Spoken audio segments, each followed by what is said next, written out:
इस वीडियो को पूरा देखो। आज ही आपके जीवन से सारी परेशानी खत्म होगी और चैनल को सब्सक्राइब और वीडियो को लाइक करें। आप अपने जीवन में इस प्रार्थना को अगर ग्रहण करेंगे तो आपके जीवन में वो उन्नति होगी।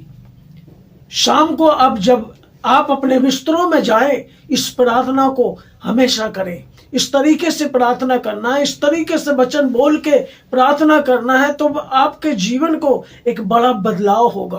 परमेश्वर चाहते हैं, आपसे मोहब्बत करते हैं, वो प्रेम करते हैं, क्योंकि परमेश्वर ने जगत से ऐसा प्रेम किया, क्योंकि अपना इकलौता पुत्र दे दिया, ताकि जो कोई उस पर विश्वास करे वो नाश ना हो परंतु अनंत जीवन पाए। परमेश्वर की इच्छा है आप नाश ना हो, हम नाश ना हो, ताकि अनंत जीवन पाए। परमेश्वर अनंत जीवन के लिए कितना खुश है। अनंत जीवन के लिए परमेश्वर ने अपने पुत्र यीशु मसीह को इस जगत में भेजा, ताकि मनुष्य के अंदर खुशी और आनंद आए। आज हम सीखेंगे। आइए एक वचन हम पढ़ेंगे, भजन संगीता 141 में से वचन हम देंगे। 141 ये दाऊद का भजन है, संध्या काल का प्रार्थना है। कैसे दाऊद अपने जीवन में प्रार्थना करता था, जब उस प्रार्थना के द्वारा बड़े बड़े कार्य वो करने पाया। जब वो प्रार्थना करता था तब बड़े बड़े कार्य करने वाला बन पाया परमेश्वर। देखिए उसके प्रार्थना के द्वारा आज पढ़ेंगे 141 का भजन संगीता। पहले वचन से हम पढ़ेंगे। हे यहोवा, मैंने तुझे पुकारा, मेरे लिए फुर्ती कर। जब मैं तुझको पुकारूं तब मेरी ओर कान लगा। वो कह रहा, परमेश्वर मैंने तुझे पुकारा, मेरी ओर फुर्ती कर। आज आपकी प्रार्थना ऐसे होना चाहिए। परमेश्वर में आपके ऊपर प्रार्थना करते हैं आपसे, प्रभु आप हमारी प्रार्थना की ओर फुर्ती करें। और कहता है, जब मैं तुझको पुकारूं तब मेरी ओर कान लगा। जब मैं प्रार्थना करूं तब मेरी ओर परमेश्वर कान लगा। आप और कहीं ध्यान नहीं, प्रभु मेरी ही ओर अपने कानों को लगा। ऐसे परमेश्वर से प्रार्थना करने लगा। वो दाऊद के जीवन को आप जानते हैं, बड़े बड़े काम कर पाया दाऊद ऐसी प्रार्थना के द्वारा, ऐसे आराधना के द्वारा। उसके दूसरे वचन में लिखा है, मेरी प्रार्थना तेरे सामने सुगंध धूप और मेरा हाथ फैलाना संध्या काल का अन्न बलि ठहरे। परमेश्वर से ऐसे प्रार्थना करता था वो। परमेश्वर इस प्रार्थना हमारी सुगंध धूप के समान सुगंधित पहुंचे, अच्छी प्रार्थना लगे। ऐसे सुगंध भरी प्रार्थना को गहराई से, सच्चे हृदय से, टूटे मन से परमेश्वर के पास बैठ के आराधना करता था। टूटे मन के समीप प्रभु रहता है और पिसे हुए को उद्धार होता है, वचन में लिखा है। इसलिए आपकी प्रार्थना जब सुगंध धूप के समान होगी, जब आप प्रार्थना का लेवल अपने जीवन में बढ़ाएंगे, गहराई से प्रार्थना करेंगे, सच्चाई से आराधना करेंगे, तब आपके जीवन में सुगंध धूप के समान वो प्रार्थना परमेश्वर के तक पहुंचेगी। ऐसा नहीं परमेश्वर के पास से प्रार्थना पहुंचेगी, लेकिन बहुत सारी शक्तियां आपकी प्रार्थना को रोकने की कोशिश करेंगी, आपकी प्रार्थना को रोकने की ताकत लगाएंगे। जब आप ऐसे आराधना करेंगे, ऐसे प्रार्थना करेंगे कि परमेश्वर संध्या काल की धूप के समान परमेश्वर हमारे हाथ फैलाना, ऐसे जब प्रार्थना करना आप स्टार्ट करेंगे, बहुत सारी शक्तियां आपके विरुद्ध में उठ जाएंगी, वो आपकी प्रार्थना को रोकने की कोशिश करेंगी। आइए हम पढ़ेंगे एक वचन को, इब्रानियों 12:1 पढ़ेंगे। कैसे प्रार्थना को हमारी रोकने वाली चीजें लग जाती हैं। जब हम अच्छे प्रार्थना करते हैं, सुगंध के समान प्रार्थना करते हैं, उस प्रार्थना को रोकने की पूरी ताकत शैतान झोंक देता है। इसलिए आइए हम पढ़ेंगे इब्रानियों 12:1। उसमें लिखा है, इस कारण जबकि गवाहों का ऐसा बादल, बड़ा बादल हमको घेरे हुए है, तो आओ हर एक रोकने वाली वस्तु और उलझाने वाले पाप को दूर करके उस दौड़ जिसमें हमें दौड़ना चाहिए, धीरज से दौड़ो। याद रखना, ऐसी प्रार्थना में आपको बहुत सावधानी बरतना पड़ेगी, आपको बहुत धीरज के साथ प्रार्थना करने पड़ेगी, क्योंकि रोकने वाली वस्तु और उलझाने वाले पाप आपके जीवन में आएंगे, जो आपकी प्रार्थना को रोकेंगे। उलझाने वाले पाप आपको खींचेंगे, ताकि आपका ध्यान भटकाएंगे, ताकि आप उस प्रार्थना को जो सुगंध के समान परमेश्वर के सामने पहुंचती है, वो वहां तक ना पहुंचे। ऐसे प्रार्थना को रोकने वाली शक्तियां जीवन में आएंगी। इसलिए आप सावधान रहना, मजबूत रहना, इस चीज को जानना, ध्यान देना। ऐसे कोई पाप पे तो नहीं आ रहा है हमारे जीवन में, हमारे जीवन में रोकने के लिए कोई ऐसी चीज हमारे सामने तो नहीं आ रही है, ताकि हमारी प्रार्थना कहीं रुक ना जाए। आपको प्रिय भाइयों और बहनों, आपको याद करना है, इस प्रार्थना को रोकने के लिए बहुत सारी ताकतें आएंगी, गिराने के लिए ताकतें आएंगी, पर आप सावधान बरतना है, सावधानी से प्रार्थना करना है। आपका जीवन बड़ा अनमोल है परमेश्वर की नजर में, क्योंकि परमेश्वर ने आपको अनमोल करके अपने स्वरूप में बनाया है, कहीं झुकने के लिए नहीं, डरने के लिए नहीं। शैतान आपको डराने की कोशिश करेगा इन प्रार्थना के द्वारा। दाऊद जब प्रार्थना कर रहा था, तो दाऊद, जब सब लोग जानते हैं दाऊद एक चरवाहा था, भेड़ों को चराने वाला चरवाहा, वो ऐसी जब प्रार्थना कर रहा था ना, उसके अंदर बहुत सामर्थ्य आता था। शेर को मार देता था, भालू को मार देता था। वो सामर्थ्य कहां से आता था? उस प्रार्थना के बल से।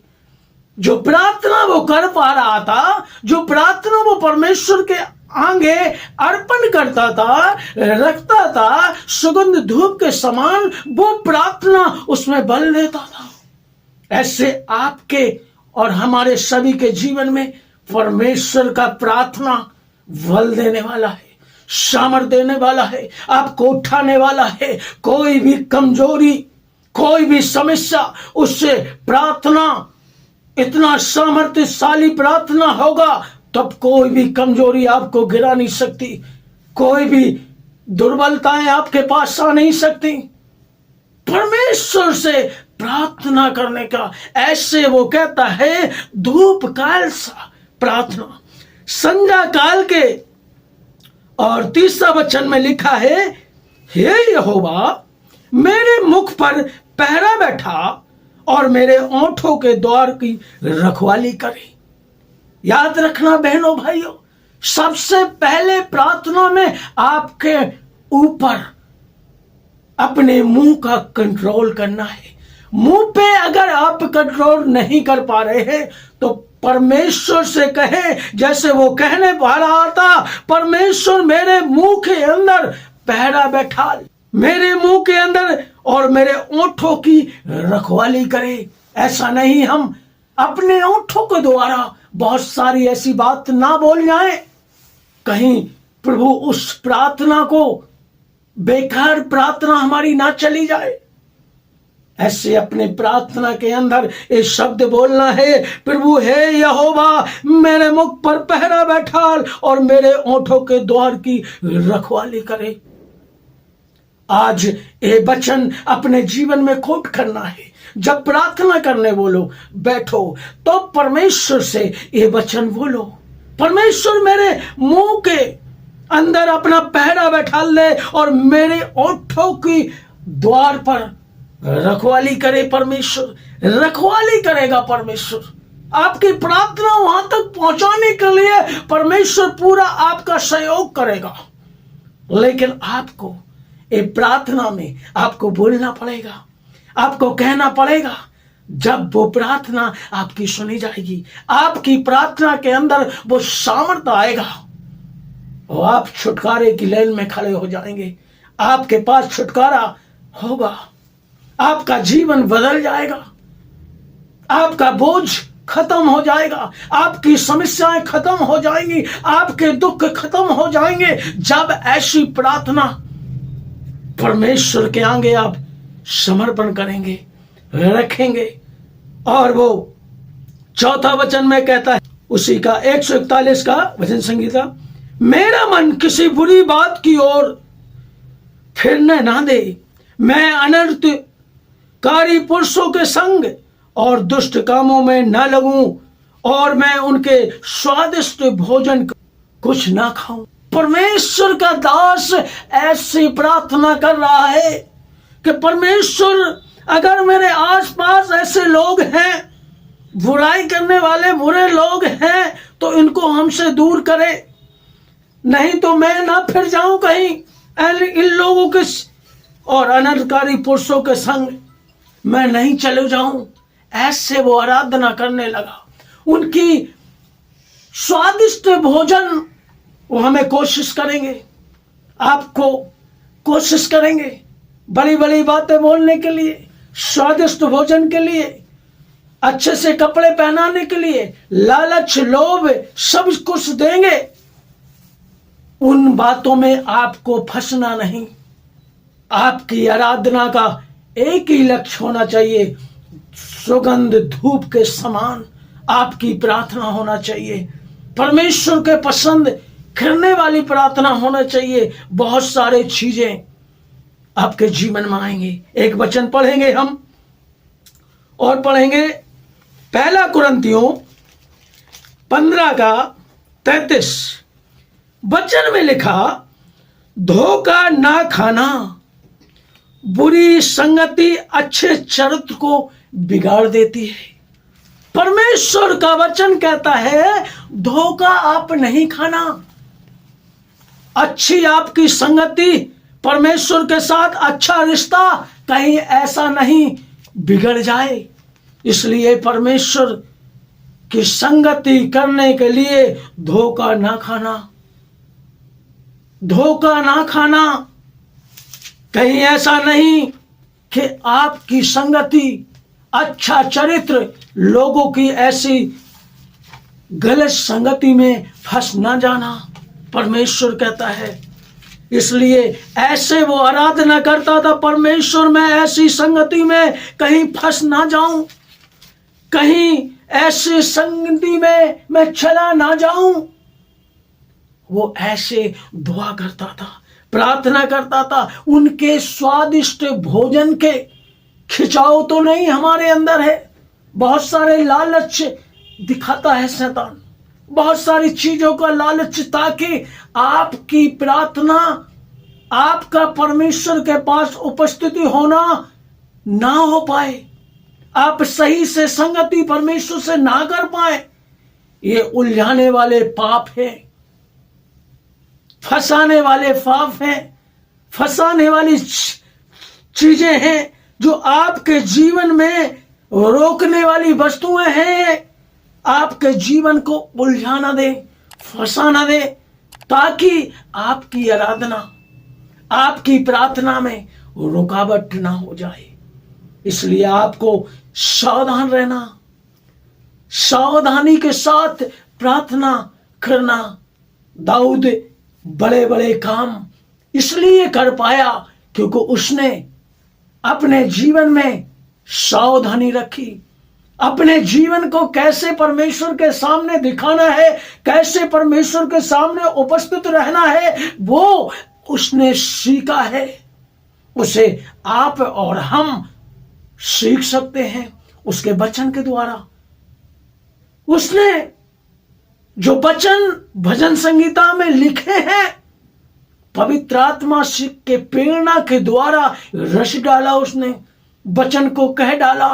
वो वचन हमारे और आपके जीवन को बदलने के लिए है। वचन और हमारे आपके जीवन को बदलने के लिए वचन बोले हैं। इसलिए हमें और आपको इन वचनों की जरूरत है। परमेश्वर आपके जीवन को बदल लेगा। आज से आप प्रण करें, ऐसे हमें आराधना करना है, ऐसे हमें प्रार्थना करना है। परमेश्वर आपको बहुत प्रेम करने वाला परमेश्वर है। आपके जीवन में बड़े काम देखने वाला परमेश्वर है। आप उन्नति का जीवन जिए, सफलता का जीवन जिए। प्रभु की ये इच्छा है, यीशु मसीह की ये इच्छा है। आपने कुछ सीखा है और जाना है तो ध्यान से इस प्रार्थना को अपने जीवन में लागू करें। परमेश्वर आपके जीवन को बदल देगा। God bless you. परमेश्वर आप सभी को आशीष करे। आइए हम प्रार्थना करेंगे। आंखों को बंद करें। रे बा शे खारबा शदबेन नमार बे खलबरबा। पवित्र आत्मा परमेश्वर, जितने लोग प्रभु इस प्रार्थना को सुन रहे हैं, प्रभु मेरे राजा, ग्लोरी टू गॉड, उनके कानों को अच्छे से खोले प्रभु, उनके हृदय को अच्छे से खोले प्रभु मेरे राजा। उनके जीवन में ये वचन जाने दे प्रभु मेरे राजा, ताकि उनके जीवन बदल जाए। रेबा शेखे रेबे खाला बारा बाशे। पवित्र आत्मा उनको छू ले प्रभु, उनकी स्थितियां बदल जाए, उनके जीवन बदल जाए, उनके घर में आशीष आ जाए, उनके घर में ओ हर एक बीमारियां यीशु मसीह के सामर्थ्य नाम से डांटते हैं। रेबा शेखे रेबे। जितने लोग परमेश्वर इस वचन की ओर ध्यान कर रहे हैं, देख रहे हैं, परमेश्वर उनके जीवन बदल जाए और परिवर्तन हो जाए। यीशु मसीह आपको और गहराई से जानने के लिए पवित्र आत्मा सभी की अगुवाई करना प्रभु। ग्लोरी टू गॉड मेरे खुदावन। आपने प्रार्थना सुना, उत्तर दिया, उसके लिए धन्यवाद। सारी महिमा यीशु के नाम से। आमेन आमेन।